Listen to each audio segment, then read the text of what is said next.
Bárbaro. Bueno, la parte de micro, nosotros veíamos el comportamiento individual de los agentes económicos, ¿sí? Entonces veíamos la oferta y la demanda de hamburguesas, los determinantes, si pasaba tal cosa, cómo afectaba, y los diferentes mercados, competencia perfecta y demás. Acá vamos a estudiar los fenómenos macroeconómicos, o sea, vamos a estudiar a la economía en su conjunto, por eso vamos a ver PBI, crecimiento, desarrollo, inflación, desempleo, ¿sí? Nos vamos a ir más a la parte macro, que, bueno, obviamente por la complejidad y la magnitud del objeto de estudio, por ahí a veces tiene un poco más, o sea, van a ver que es muy distinta a la parte de micro, que por ahí era como más pasito a pasito y más circunscripta a algunas cuestiones en particular. Bueno, yo no me voy a detener mucho en clasificaciones de bienes y de variables. Yo les voy a subir un Prezi donde tienen las clasificaciones y esta presentación de PowerPoint. Entonces, por ahí lo que voy a hacer para optimizar es enfocarme como en algunas clasificaciones más relevantes o que van a necesitar tenerlo bien en claro para lo que vamos a ver ahora. Cualquier duda que después cuando lean la bibliografía o revisen el material que yo les suba, siempre en la clase siguiente vamos a destinar los primeros minutos para dudas que hayan quedado de la clase anterior. Entonces, si quieren ahí volver a alguna clasificación que yo no les expliqué o alguna cuestión en particular, lo vamos a ver. Dentro de las clasificaciones de bienes, la que me interesa que sí tengan bien en claro es la clasificación que agrupa a los bienes en bienes intermedios o bienes finales, ¿sí? Según su utilización, los agrupa en bienes intermedios o bienes finales. ¿Qué son los bienes intermedios? Son aquellos bienes que todavía tienen que atravesar una o más etapas hasta estar aptos para su uso o su consumo. Para que ustedes vean un ejemplo, por ejemplo, la harina es un bien intermedio o insumo porque, por ejemplo, el bien final es el pan, entonces la harina tiene que combinarse con otros ingredientes y pasar por diferentes etapas en el proceso de producción hasta estar apta para su consumo, o sea, hasta que esté listo el pan, digamos, ¿sí? Entonces, bien intermedio es aquel bien que todavía tiene que atravesar una o varias etapas hasta estar apto para su uso o consumo. En cambio, los bienes finales son aquellos que sí, ya están aptos para su uso o su consumo. Y acá por ahí lo que es importante que tengan en cuenta, porque hay bienes que no caben dudas, ¿sí? Si son bienes intermedios o bienes finales, pero a veces hay otros bienes que lo tienen que pensar más. Por ejemplo, ¿qué tipo de bien les parece que es, por ejemplo, una manzana? ¿Un bien intermedio o un bien final? Un bien final. Final. Bien. Depende, si es una torta de manzana. Claro, Perfecto, impecable. O sea, los que dijeron que es depende. bien final no están errados porque puede ser un bien final si uno compra la manzana. O sea, fíjense que yo les dije según su destino, según su utilización. Si mi objetivo es utilizarla para consumirla en el estado en que la compro en la verdulería, es un bien final. Pero ahora, si una empresa la compra para hacer tartas de manzana, va a tener que pelarse, cortarse, hornearse, sí, va a atravesar, yo para la cocina soy un desastre, pero bueno, va a pasar por varias etapas hasta estar apta para convertirse en el bien final que sería la tarta, ¿sí? Entonces, hay bienes que no caben dudas y hay otros que siempre tienen que pensarlo según su destino o su utilización, ¿sí? Como este ejemplo, como para que lo puedan ver gráfico. Y otra clasificación también que quiero que la tengan bien en claro es la que clasifica a los bienes en bienes de capital o bienes de consumo. Si voy rápido, me avisan,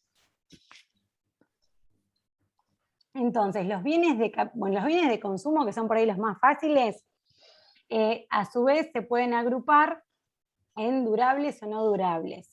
Entonces, por ejemplo, un bien de consumo es un lavarropas, un televisor, una caja de fósforos, ¿sí?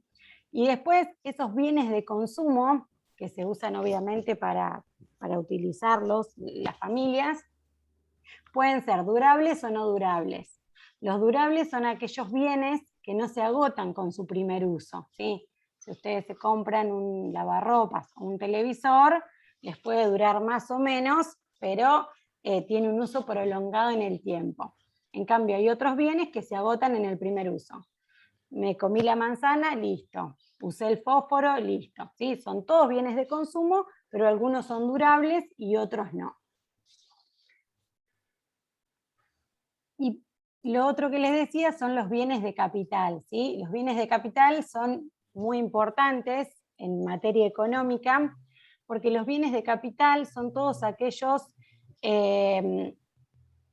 bienes de uso, maquinarias, herramientas, son todos aquellos bienes de capital que utilizan las empresas en su proceso productivo, ¿sí?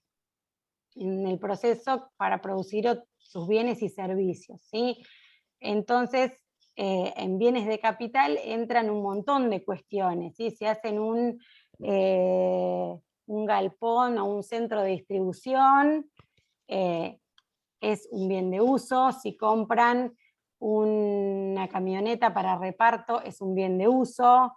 Y depende obviamente cada empresa o cada industria, todo lo que sea equipo durable de producción y maquinarias, forma parte de estos bienes de capital.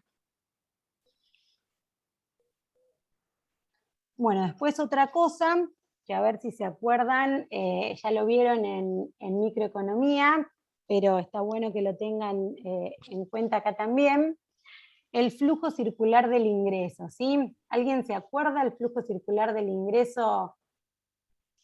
¿Qué sujetos veíamos y qué circulaba entre ellos? El caso más simple, vamos a arrancar.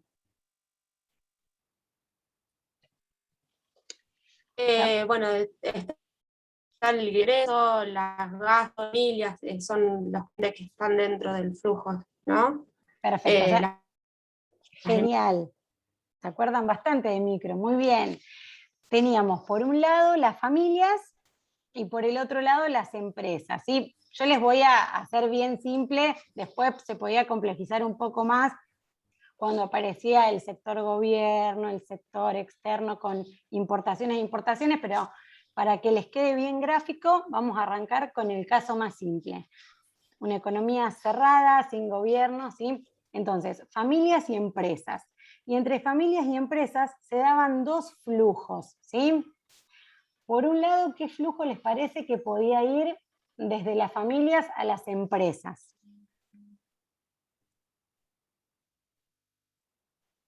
El ingreso y el gasto que hacen entre uno y otro. Bien. El ingreso que obtiene la familia y el gasto que al comprar el producto de la empresa, creo. Bien, bien, bien. Vamos a ordenarlo un poquito, porque la diferencia entre los dos flujos era que había un flujo que era monetario en pesos y había otro flujo que era real, ¿sí? Que eran bienes, ¿sí? Y otro que eran pesos. Entonces, como vos bien decías, hay, por un lado, había un doble rol, tanto de empresas como de familias, ¿sí? Por un lado, las familias ofrecen sus factores de producción, ¿sí? ¿Se acuerdan cuáles son los 4 grandes factores productivos? Eso también lo vieron en micro. La mano de obra, la tierra. Perfecto, excelente. El capital. Perfecto, y la capacidad empresarial, ¿sí? Esos 4 grandes factores productivos, a su vez, son remunerados, ¿sí? Tienen una contraprestación, que es el salario para la mano de obra, el interés para el capital, el beneficio para la capacidad empresarial y la renta para el factor tierra, ¿sí? Entonces, las familias son oferentes de esos factores productivos, o sea, ofrecen sus horas de trabajo, sus hectáreas de tierra, ¿sí? A las empresas, eso sería un flujo real, ¿sí? Y como contraprestación reciben un flujo monetario, ¿sí? Reciben salarios, reciben rentas, intereses y beneficios, ¿sí? Y por otro lado... Profe, Sí, Era mano de obra, capacidad empresarial, tierras y qué más. era mano de obra que se remunera con salario, capital que se remunera con interés,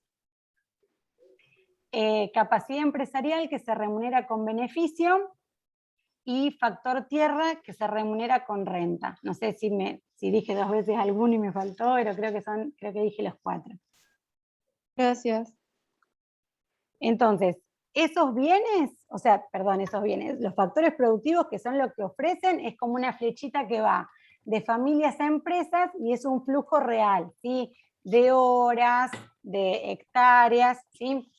Y después hay una flechita que va de empresas a familias, que es un flujo monetario, ¿sí? Salario, renta, interés y beneficio. Y ahí entonces vemos el doble rol de las familias, pero las empresas también tienen un doble rol, porque por un lado demandan esos factores productivos, ¿y para qué los demandan? Para producir bienes y servicios. Son comprados por la familia. Claro, entonces ahí fíjense que vuelve a circular y sale una flechita de empresas a familias con bienes y servicios. Y esa flechita que sale de empresas a familias, ¿es un flujo monetario o un flujo real? ¿Es en cantidades o es en plata de las empresas a las familias? Plata. Perfecto, es un flujo real, ¿sí? No es un flujo monetario, son cantidades de televisores, kilos de carne, litros de leche, ¿sí? En distintas unidades de medida, dependiendo del bien o servicio de que se trate. Pero después eso tiene como contrapartida una flechita de las familias a las empresas, que ahí sí es un flujo monetario, que es el valor que pagan por esos bienes y servicios, ¿sí? Entonces, de esa manera se determina el flujo circular del ingreso simple, ¿sí? Esto es importante que lo recuerden porque tiene que ver con todos estos temas que vamos a ver ahora.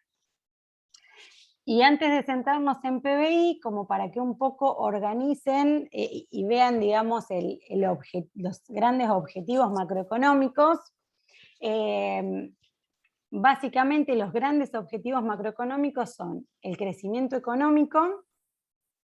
Esto igual está todo después en el material, pero crecimiento económico, o sea, lo que queremos, que tiene que ver justamente con este primer tema que vamos a arrancar hoy, es deseable que las economías tengan un crecimiento económico a lo largo del tiempo y que se vaya sosteniendo.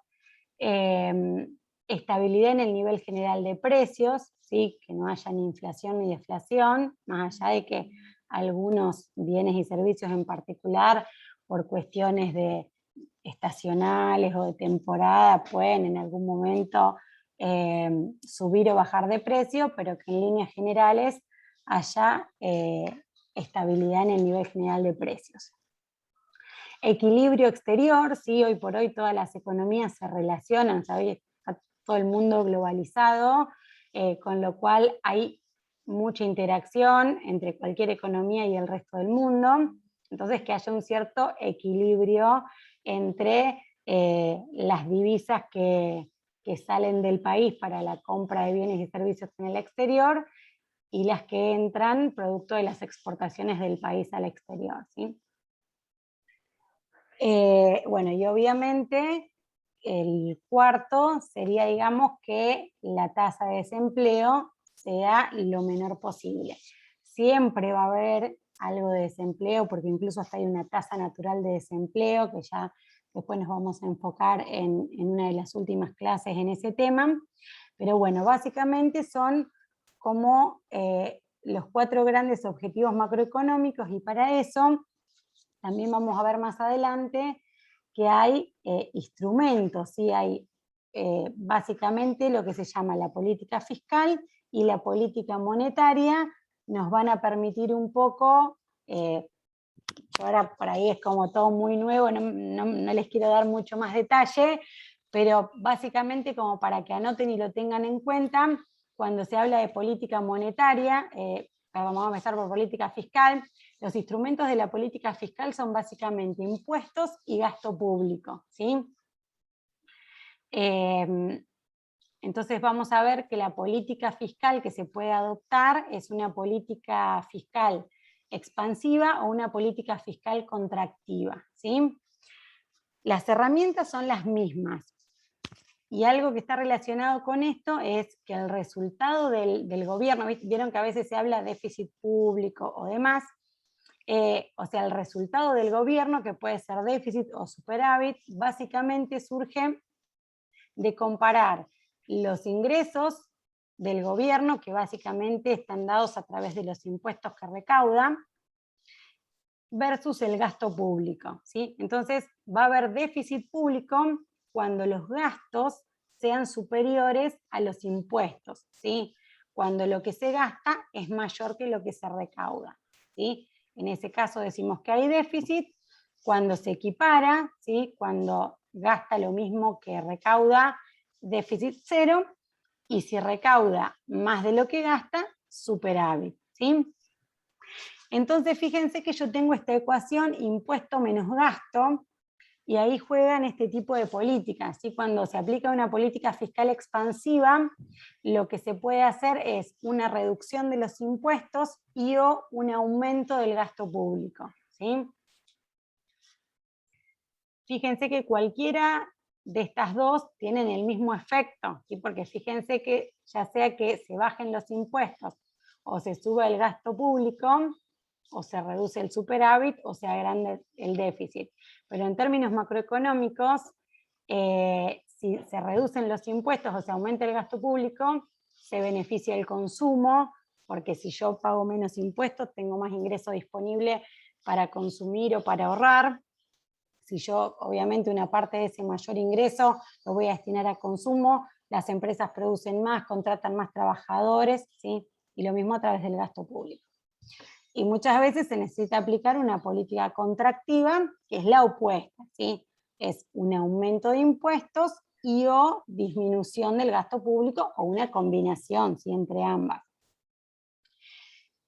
Y por otro lado, la política monetaria, que la herramienta fundamental, digamos, es la oferta monetaria, o sea, la cantidad de dinero que el gobierno pone a circular en la economía, ¿sí? Acá lo mismo, acá puede ser una política monetaria expansiva, cuando esto todo lo vamos a ver más en detalle. Yo les estoy como adelantando un poquito de qué va a venir y lo que sigue. Entonces, una política monetaria expansiva consiste en incrementar esa oferta monetaria, esa cantidad de dinero, y esto lógicamente tiene un impacto sobre la tasa de interés, ¿sí? Como para graficarles, es como si, ¿vieron cuando ustedes veían en micro oferta y demanda de un bien? ¿Sí? Y cuando ¿qué pasaba cuando ceteris paribus, o sea, cuando otra cosa no variaba y aumentaba, por ejemplo, la oferta de un bien? ¿Se acuerdan? Profe, ahí alguien dijo que si le puede repetir. Ah, yo me voy por las ramas, pero lo que me interesa es como que lo vayan entendiendo. Entonces yo les decía, antes de ver cómo por ahí incidía esta política, les decía que se acuerden en micro, que es lo que ustedes ya vieron, cuando ustedes tenían oferta y demanda, ¿sí? ¿Se acuerdan? Entonces, ¿qué pasaba cuando ceteris paribus, o sea, cuando no cambiaba ninguna otra cosa y aumentaba la oferta? ¿Qué pasaba con el precio de ese bien? A ver, arranco más fácil.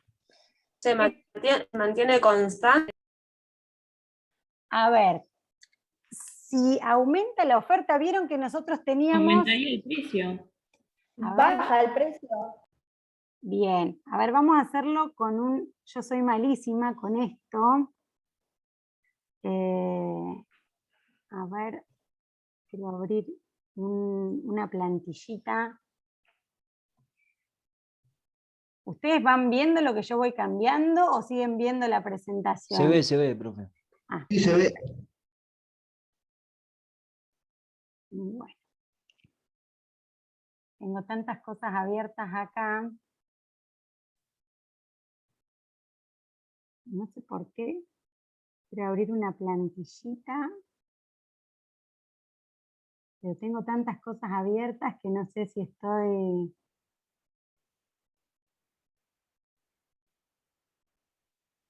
En cualquier momento desconecto todo. ¿Alguien sabe usar esto? Ah, acá, a ver.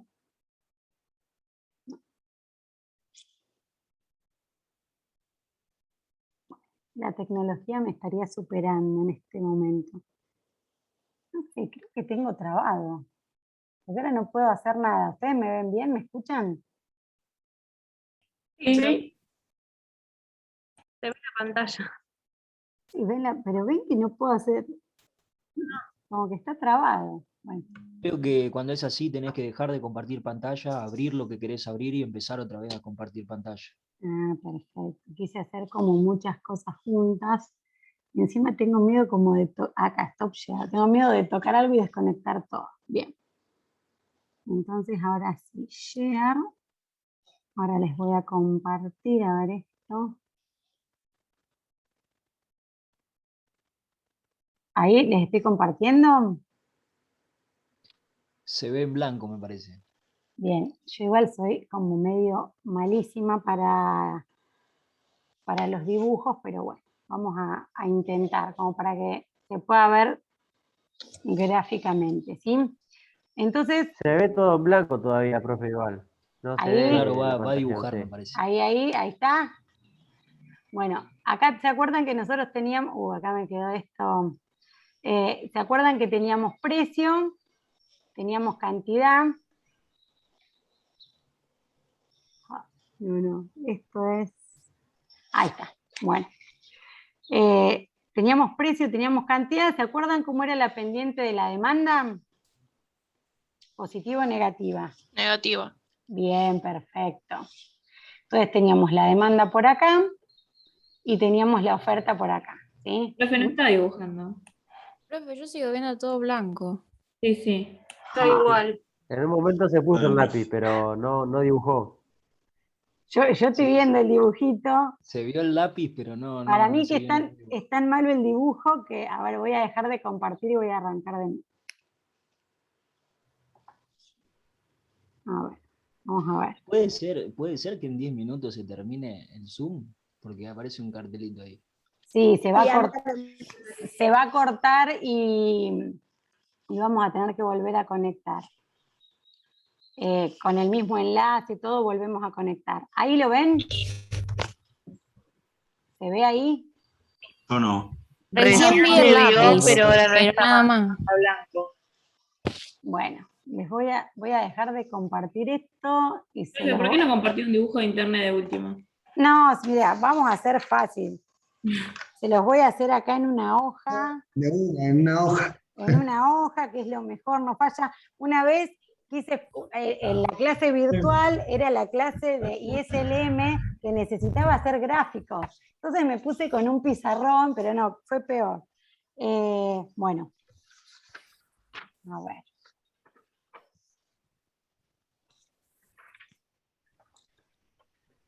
A ver, no sé si...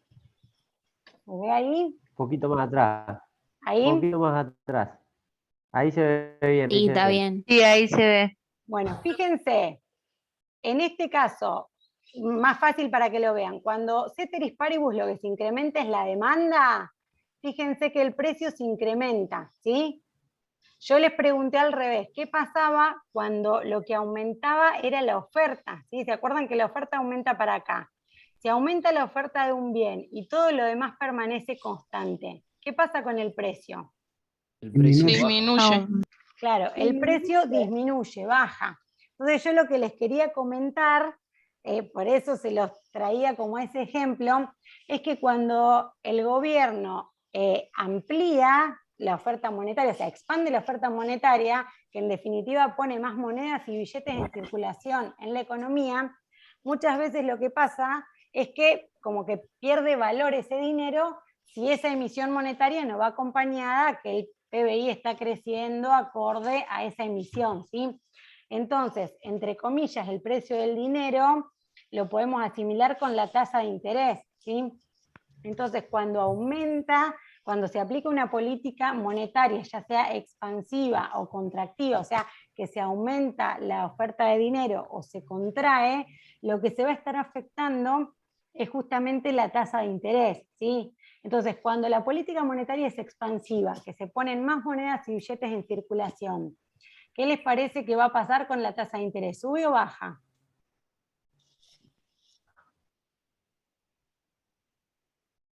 Profe, disculpa, dice que quedan 6 minutos la reunión. Bien, cuando se corta, volvemos a entrar con el mismo enlace, ¿sí? Con el mismo que yo le subí. Bueno, entonces cuando la política monetaria es expansiva, baja la tasa de interés. Y cuando la política monetaria es contractiva, sube la tasa de interés, ¿sí?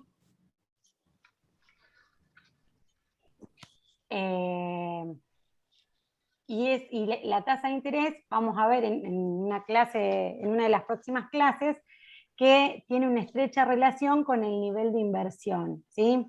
Que es uno de los componentes del PBI, ¿sí? Entonces, la tasa de interés tiene una relación inversa con la inversión, ¿sí? Cuanto más alta es la tasa de interés, se desalienta la inversión, o sea, disminuye la inversión, y cuando más baja es la tasa de interés, se favorece la inversión. Como para ponerles un ejemplo gráfico, ¿sí? Cuando la tasa de interés que pagan los bancos, por ejemplo, es muy atractiva, uno sabe que si pone, por ejemplo, una cantidad de dinero que tenga para hacer un plazo fijo, sabe que al cabo del plazo al que lo coloque, va a recuperar el capital más un monto en concepto de intereses según la tasa, ¿sí? Entonces, si yo tengo que decidir entre, no sé, poner un negocio, un emprendimiento, o sea, realizar una inversión productiva, o sea, en términos económicos, ¿no? Una inversión, vamos a suponer, en un negocio de indumentaria, y yo estoy comparando, ¿cuándo voy a estar más dispuesta a invertir en ese negocio? Cuando la tasa de interés sea más atractiva o menos atractiva. ¿Más atractiva sería que es más alta o más baja? Claro, más alta. Cuando es menos atractiva, entonces. Claro, porque yo siempre en toda inversión conlleva un riesgo. Entonces, si es muy atractiva, o sea, si es muy alta la tasa de interés, o sea, vieron la tasa de mi costo-oportunidad, vieron, no sé si se acuerdan de micro, entonces se va a alentar la inversión cuanto más baja sea esa tasa de interés. Por eso es esa relación inversa. A veces uno lo piensa en términos micro y ve el plazo fijo como una inversión, ¿sí? Pero en términos macro, lo que llamamos inversión es una inversión de tipo productiva, ¿sí? Bueno, ya se está por cortar. Si quieren, desconectamos. Así ya arrancamos directo con lo de PBI. Sí. ¿El mismo link? Sí, en el mismo link. Ya me desconecto y vuelvo a conectar. ¿O ya?